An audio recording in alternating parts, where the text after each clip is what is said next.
ես հարցեր եմ ձեզ ուղղելու մանկապարտության գործով։ Ես հետևում եմ ուշի հուշով ձեր հրապարակումներին, անձամբ դուք, գլխավոր դատախազը, քննչականի նախագահը եւ Ալփինե Սարգսյանը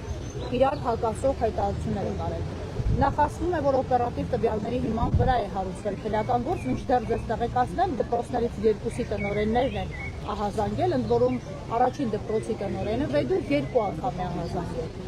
Իսկ ինչ է արել ներքին գործերի նախարարը, ինչ է արել քննչական կոմիտեի նախագահը եւ դատախազությունը այս ընթացքում,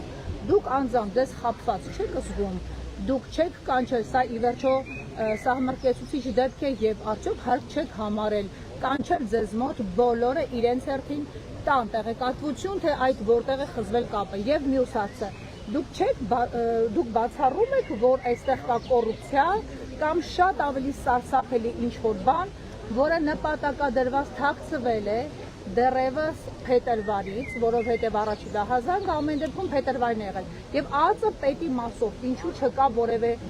որոշում, հայտարարություն, ի վերջո ազգային անվտանգության ծառայությունը մենք լավ գիտենք, որ ցանկացած ընտանիք մտնող դուրս եկող բարերար ներկայացող մարդկանց հետքերով պետք է գնա։ Ազգային անվտանգության ծառայությունը պետք է ուշադիր լինի ում, ինչի դիմաց, ինչ նպատակով եւ ովքեր են օգնություն բաժանում։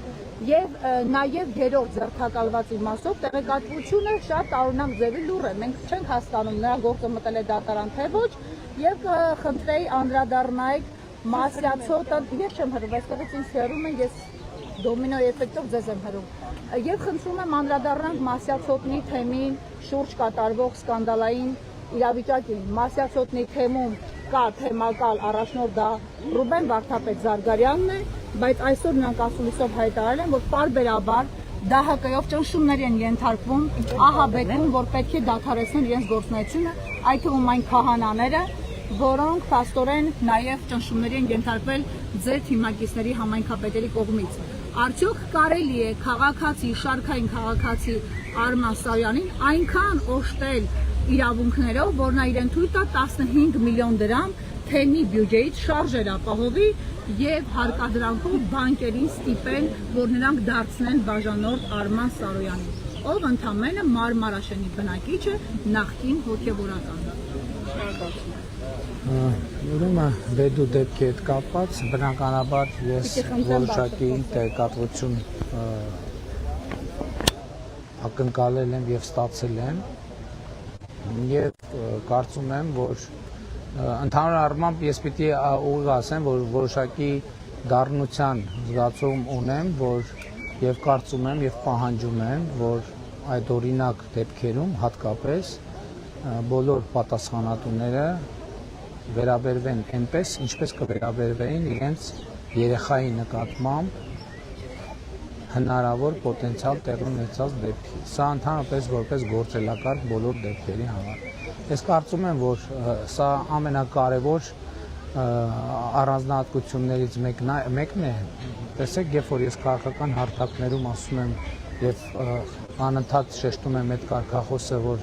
Հայաստանն իմ տունն է, ժողովուրդն իմ ընտանիքն է, դա պետք է արտահայտվի նաև պետական ինստիտուտների,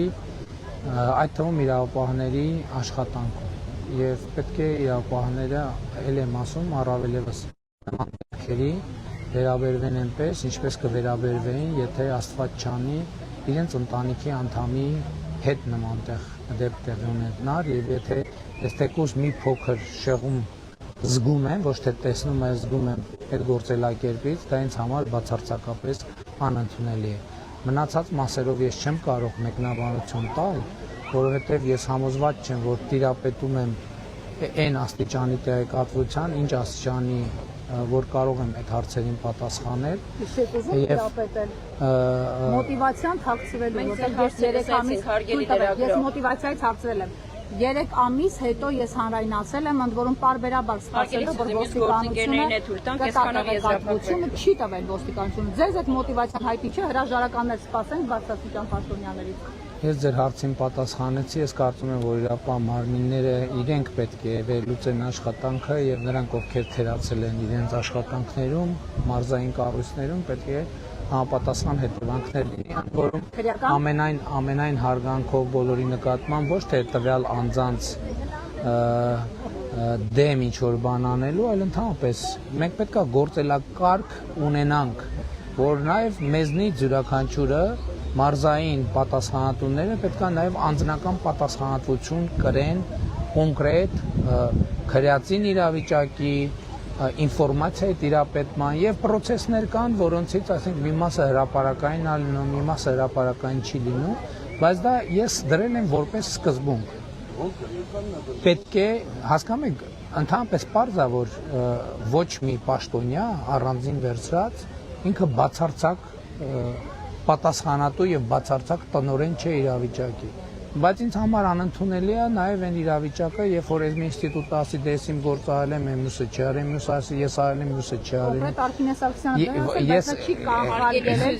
նաև վենդետան։ Պարոն Փաշինյան, դուք Ես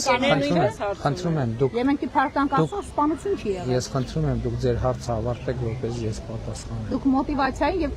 քրեորեն պատասխանատվության ենթարկելու պաշտոնյաներին այդ մասով չխոսեցիք եւ նաև եկեղեցու։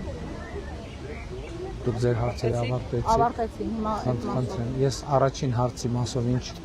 մտադիր էի ասել, ասեցի, երկրորդ հարցի մասով ինչքան ես տեղյակել, ներողություն եմ խնդրում։ Ինչքան ես տեղյակ եմ, կա դատարանի որոշում եւ դատարանի պետական մարմինները պարտավոր են կատարել դատարանի որոշումը, այդտեղ կներեք ճաշակային հարցերի հարցի դատարանի որոշումը պետք է կատարել։ Հաջորդ հարցս եկ։ Պարոն վարչապետ, երեք պարզացած Գարեգին Բն այցելել է Ուժեղ Հայաստան կուսակցության առաջնորդ հուլիսի 7-ի ընտրություններին մասնակցող Շամվել Կարապետյանի առանձնատուն, ընդ որում կից հրապարակված Մայրաթորի կողմից տեսանյութից պարզ է դառնում, որ չեն պահպանվել եկեղեցու արարողակարգի մի շարք նեղություններ, ավելի շատ աշխարհիկ արարողակարգի շրջանակներում է տեղի ունեցել հանդիպումը։ Սա ձեր դիտարկման, պարոն վարչապետ, անարգանք չէ եկեղեցու նկատմամբ, երբ որ աշխարհիկը նկատառնվում է եկեղեցու գաղը զբաղեցնող անձին, նույնիսկ թփթփացնում է նրա ուսին, եւ երկրորդ հարցը դրանից բխող, արդյոք սա քաղաքական աջակցություն չէ Գարեգին Բ-ի կողմից ընտրապայքարին մասնակցող քաղաքական կոնկրետ Կտրիչ Ներսիսյան այդ վեղարի տակ արդեն անարգանք է եկել հացու հարցին, հիմա կգրկախառնվեն, չգիտեմ ինչ կանեն, այդ նկատի ունեմ արդեն այդ անարգանքը ի սկզբանե կա, հետևաբար այն մնացած հատվածները ձեր թույլտվությամբ չմեկնաբանեմ։ Ինչ վերաբերվում է հետևյալին, ձեր հարցի երկրորդ մասին, Կտրիչ Ներսիսյանը վաղուց Հայաստանի դեմ տարվող հիբրիդային պայքարի առաջնորդներից մեկն է, ուղղակի այն տրամաբանությամբ, որ ինքը որոշակի իրեն հատուկ խորամանկությամբ այնպես անում է, որ ինքը ուրիշներին հրահրի, քաջալերի եւ ինքը այդպես մնա ստվերում իր պաշտպանությունը ապահովելու համար, բայց ես կարծում եմ եւ հույս ունեմ, որ Հայաստանի Հանրապետության ժողովուրդը 2026 թվականի հունիսի 7-ի ընտրությունների արդյունքներով կհանգուցալուծի նաեւ այս իրավիճակը։ Եկեղեցին ձեր դիտարկման քաղաքական դիրքորոշում է արտահայտել։ Դե բայց դա նորություն է ձեզ համար, ասենք 2019 թվականից ընդ որում։ Այսինքն հեղափոխությունից անմիջապես հետո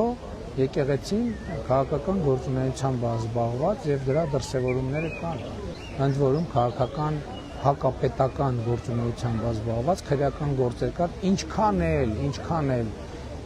փորձեն քաղաքականացնել, ի վերջո փաստերը իրենց տեղում են։ Այս էլ հույն դեպքը չի, որ մեկը ասում է ես գիտեք ինչ լսել եմ կամ անցնելիս լսել եմ, բոլոր փաստերը հստակ արձանագրված են անբեկանելի եւ անսասանելի ձևով, ամենայն դեպս ես համացանցում հրապարակված են եւ այդտեղ լրացուցիչ մեկնաբանությունների տեղ նույնիսկ չկա։